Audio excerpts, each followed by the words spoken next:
வணக்கம். நான் மதுரை உயர்நீதிமன்ற கிளையிலிருந்து இளங்கோவன் வழக்கறிஞர் பேசுகிறேன்.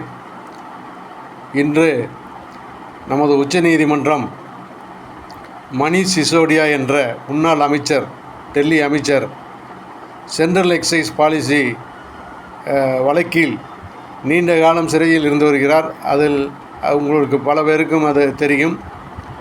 அந்த வழக்கிலே இன்றைக்கி அவருக்கு ஜாமீன் வழங்கி இருக்கிறது.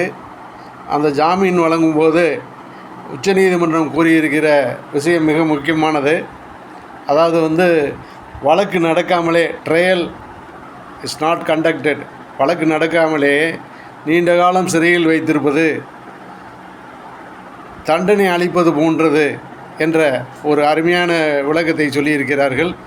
எனவே வழக்கை நடத்துவதற்கு முன்பு கைது ஆகும்போது அது நீண்ட காலம் சிறையில் வைத்திருந்தால் அதுவே தண்டனையாகிவிடும் என்ற உச்சநீதிமன்றத்தின் கருத்தை நாம் எல்லோரும் தெரிந்து கொள்ள வேண்டும். மணீஷ் சிசோடியாவை, அது ஆம் ஆத்மி கட்சியைச் சேர்ந்த மணீஷ் சிசோடியா அமைச்சராக இருந்தார். அவர் தற்போது முன்னாள் அமைச்சராகி பல மாதங்களுக்கு முன்பு சிறைச்சாலைக்கு அனுப்பப்பட்டு சென்ட்ரல் எக்ஸைஸ் வழக்கில் சிறையிலே இருந்து கொண்டிருந்தார். பலமுறை அவரது ஜாமீன் மனு நிராகரிக்கப்பட்டிருந்தது. இந்நிலையிலே இன்று உச்சநீதிமன்றம் அவருக்கு ஜாமீன் வழங்கியதோடு மட்டுமல்லாமல் வழக்கை நடத்தாமல் நீண்ட காலமாக ஒருவரை சிறையில் வைத்திருப்பது வழக்கில் தண்டித்ததற்கு சரியாக இருக்கும். எனவே அதை போலவே வழக்கு நடத்துவதற்கு முன்னாடியே நீண்ட காலம் வைத்திருக்கக்கூடாது, தண்டனைக்கு பின்பு தான் நீண்ட காலம் ஜெயிலிலே வைத்திருக்கும் வேண்டும் என்பதை கூறியிருக்கின்றார்கள்.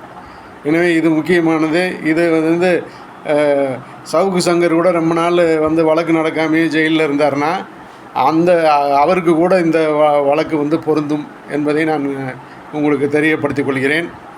எனவே ஒரு வழக்கை பொறுத்தவரை நீண்ட காலம் வழக்கு நடத்தாமல் சிறைச்சாலையில் வைத்திருக்கக்கூடாது என்பதை இன்று உச்சநீதிமன்றம் மணீஷ் சிசோடியா வழக்கில் கூறியிருக்கிறது.